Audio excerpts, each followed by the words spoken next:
Hey guys, Kevin Smock with Smock Knives. Hey, I have been trying to come up with a knife sharpening system that works for me. I've tried a bunch of different systems, and all of them I don't like. I've got issues with just about everything that I've tried. Wicked Edge, love it, but it's slow.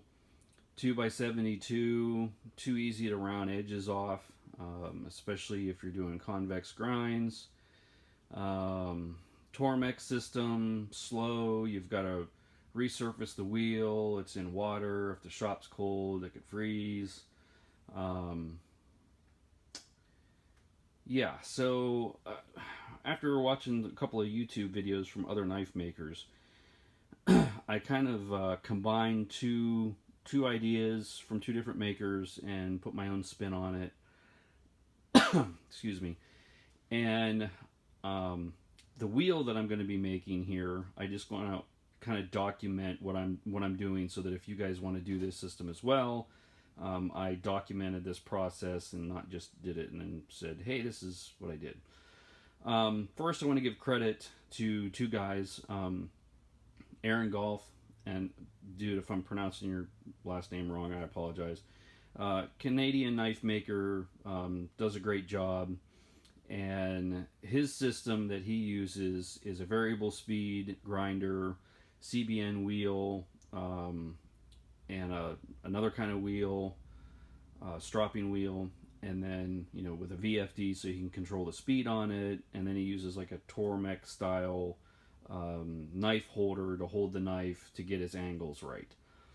Then also Effenberg knives. Watched one of his videos, and he wasn't using a CBN wheel, but he was using a grinder, and he was using a flat work rest to keep the angles correct. So I like that part of it. I like the CBN wheel part of it, but the stropping wheel, I really kind of want to use leather. So this is what I'm doing. I first tested off these razor sharp from Grizzly system, and they're okay for like the hobbyist or whatever. They're extremely cheap to say the least, and when they're not, they wobble. When you try and tighten them down, you can actually crush this material, so it doesn't stay true, at least from the little bit of use that I've used. These are made to be ran on high speed, 3600 RPMs, and for me, number one, it just kind of freaks me out trying to do it, and number two, I don't want to be putting that much. It's got to be building up some heat, and I don't like that idea at all. So, but I mean, if you're a hobbyist, you've got fairly inexpensive knives. Maybe you're sharpening camping knives constantly, machetes. Maybe your kitchen knives every once in a while. For $50, I mean, you can do it. They're not bad. But for me, doing expensive high-end knives with repeatable angles over and over again, I just didn't care for this system. But I do like the idea of having a stropping wheel. So I've started on this, and here is this is the variable speed motor, 3-phase, 3/4 horsepower, and I got a VFD hooked up to it for speed control. This is the CBN wheel that I got. I got 600 grit, and I probably should have got 800 grit. But in the style of this has got rounded edges on there. I didn't want something that was square, especially for doing recurves and stuff. I didn't want to have a square edge on the sides. And they didn't have an 800 grit. They had either 600 or 1000, and I thought maybe 1000 was too much, so I got 600. But if he produced these in 800, that would probably be better. And I got the CBN wheel from Woodturner's Wonders. They've got a number on there, the website. That's the SKU for what I got. And then I reached out to the owner and asked him if somebody could turn me some higher quality wheels than these, using MDF. Now granted, if I had a wood lathe, I could have did them myself, but I don't, so I didn't have the correct tools. So he got me in touch with Tim. Here's his information, and he did 2 wheels for me. He did an 8-inch wheel, in case my leather stropping thing here doesn't work, which we'll get into in a second. And he also did one that was slightly undersized. The undersized one is to compensate for the thickness of this leather.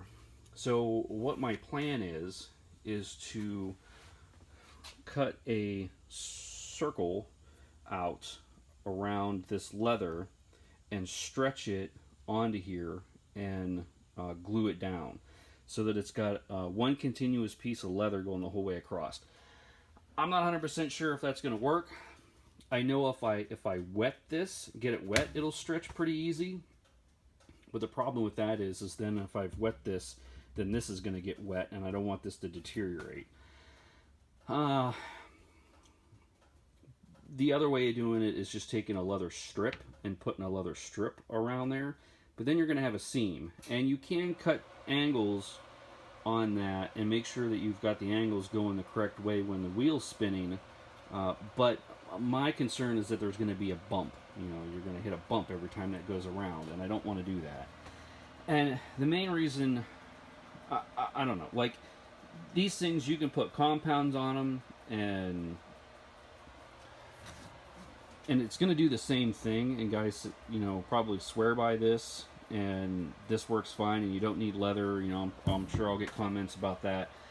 But I don't know. To me, leather has been used for stropping knives forever. My Wicked Edge uses leather strops. I like the idea of using leather strops. I can put diamond paste on the leather strop. You can clean the leather strop with leather cleaner and then reapply new compound to it. It should last forever.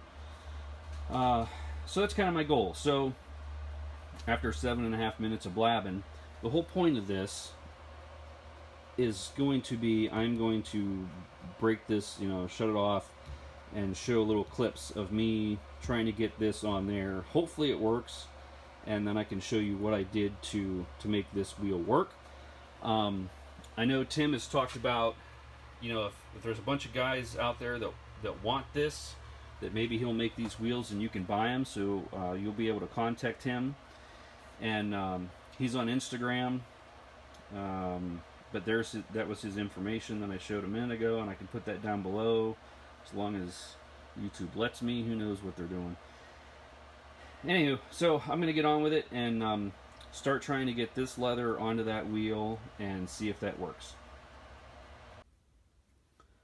Okay guys, so I got my ring cut here, and it took me a couple of tries, but I used the wheel here that's a little bit oversized as my outside diameter, and then I measured in and marked 1 inch. Now this wheel's 3/4 of an inch wide, but I went 1 inch because I want a little bit of overlap. And after, you know, the idea is that this outside, you know, if you can get it to stretch, you don't want this outside to be bigger so that it's loose and the inside to be tight. So what mainly has to happen is everything from here on in has got to stretch. Now this is leather, so it should stretch, but I can already tell just by cutting it that this stuff is extremely dry and extremely hard, and it's not going to stretch without some water. So I'm going to wet this and then see if I can find something that's about 8 inches to stretch it over instead of doing it on this wheel, because I don't want to get this wet and ruin it. You know, looking at this and thinking, you know, my original idea was getting it to stretch, but I'm thinking that that's not going to work. Who knows? We're going to give it a try though and see how that comes out. And if it doesn't, then this video will never see the light of day. Okay, so after some hot water and a pan, because it's what I could find that will work, and this pan is not 8 inches, but I wanted to start it, which was pretty difficult. The outside edge wanted to flare out, but I just kept pushing it down and stretching the inside, and it so far it has stretched. I'm gonna let it dry a little bit, and then I'm gonna try and find something that's a little tiny bit bigger than this and do that process again so we get to about 8 inches. Then I'll be able to glue it on the wheel. Have to trim up the edges, rough up the leather a little bit, and put diamond paste compound or something on there. So I'm going to keep working on it, but so far that actually stretched and I'm shocked. Okay, so my first attempt was kind of an epic failure. This is pretty thick leather, and I just cut it too small. So the outside diameter is definitely got to be bigger than the diameter of the wheel, and then this is got to be, you know, about an inch and a quarter. So instead of 8 inches and 7 inches, I cut another one out of a thinner piece of leather. That's how thin that stuff is. I cut it about like 8 1/4 and 7 3/4. 8 1/4, no, 7 1/4. About an inch. But I made it bigger than the last one. And it stretched easier. I had to cut something out of my kitchen that was about the same diameter as this wheel and stretched it over that. Problem is that the outside is a little loose, the inside is tight. So I dried this out a little bit, got it over top of the wheel, and then I pulled this edge back and put glue, leather cement, down in there, and then I just started to work it, getting the whole surface, the outside that was a little bit bigger, because it'll stretch down, glued on there. Just kept doing this over and over again, going where it might be a little bit loose. And I made it a little bit oversized intentionally because I'll trim it off. So this side, which was the smaller side, is almost right on the edge. Again, I'll have to trim it. And then this side is kind of hanging over. So what I'm going to do now is massage this in and make sure that it's on there. And then I'm going to stick it in my little toaster oven that I use for kydex and stuff. Put it on low and kind of just bake this, you know, like 150 degrees or something, as low as it'll go, just to dry the leather out completely and to dry this glue. And then I'll go around the outside, both edges, with a razor blade and trim it up, and we'll see where we're at. Okay, so the leather went on and it glued. I went around the outside edge with a razor blade, trimmed off the excess, and then there is some inconsistencies in the piece of leather, you know, especially like right there and whatnot. So I put it on here and started spinning it, and then I'm just using a block with a couple of different grits of sandpaper to get that nice and flat. And it's almost done. It's getting there. So again, this is the Dayton 3-phase with a Wood Turner's Wonders Cbn wheel, 600 grit. Again, probably should have got 800, but I got 600 because I wanted the radius edges. And then a VFD hooked up to it, the cheaper one, because it works fine. And I've started working on, that's going to be the work rest that I'm going to use so that my angles are exactly where I want them. It's not done yet, obviously, because I was waiting on this. And I got Wood Turner's Wonders also sells these washers that are they're kind of self-centering. So I got one for for each side. I figured it would help over here. So we'll turn it on real quick so you guys can see. And the thing about this is that the Cbn wheel will cut really fast, and the stropping wheel you don't really want to go really fast. So that's why I didn't just get a low speed grinder, because that still goes way too fast. You want this thing going, you know, what am I on, like 20% right now? And that might even be too fast, because that's kind of just like Stones from a Wicked Edge, but powered, where you don't have to sit there and back and forth, back and forth. So the leather stropping wheel it's still got a little tiny bit of a bump in it. So I'm going to work on trying to get that out. And then I haven't decided yet whether just to put like green rubbing, buffing compound on there, or diamond paste. I know that diamond paste would be a lot more expensive, and I don't necessarily know if that's necessary or if just the green buffing compound will work. I'm assuming the green buffing compound will work. So I'm going to keep truing this up, and then when I get to the point where I can strop something, I'll show you. Okay guys, so it's all set up now, other than the work rest. So I've got the 3-phase motor, Cbn wheel, VFD, and now this MDF wheel, which I have stretched a piece of leather over, and it worked. I put some green stropping compound on there, which I had to kind of just rub it in because it really didn't want to stick when it was moving. I might end up having to find something maybe softer that soaks in a little bit better into the leather. I don't know. I'm going to have to experiment and try things out for now.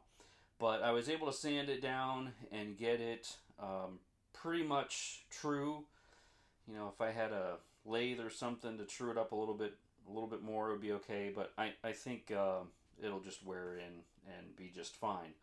So the final thing I got left to do is I have to make a work rest for it, so that my angles as I'm going across these are exactly the same every time. So that's not done yet. And once everything's complete and done, I'll do another YouTube video and go over the whole thing. This the point of this video mostly was about making this wheel. And get a hold of Tim if you want to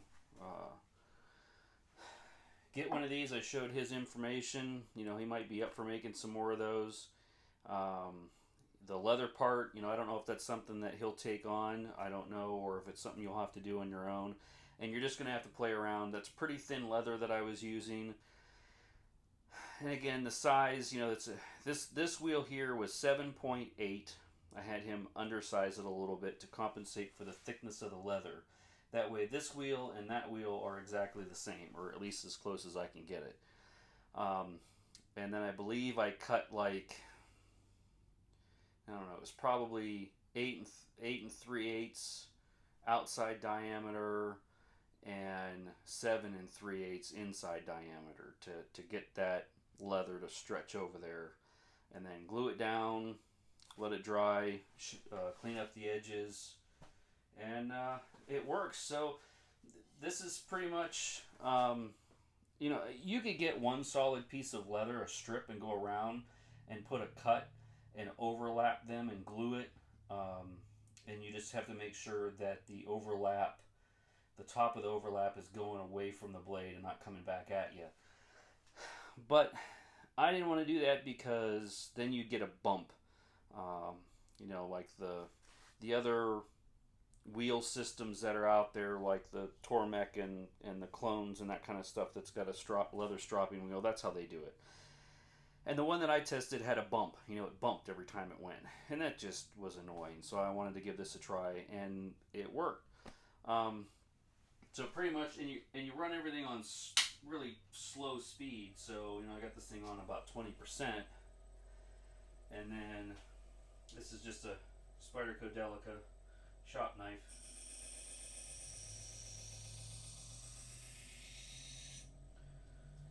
So that's how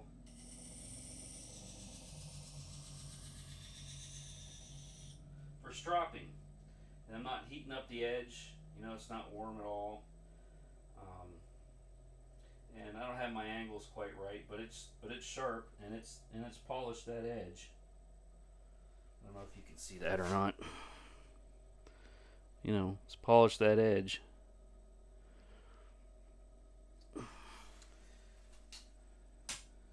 So it works.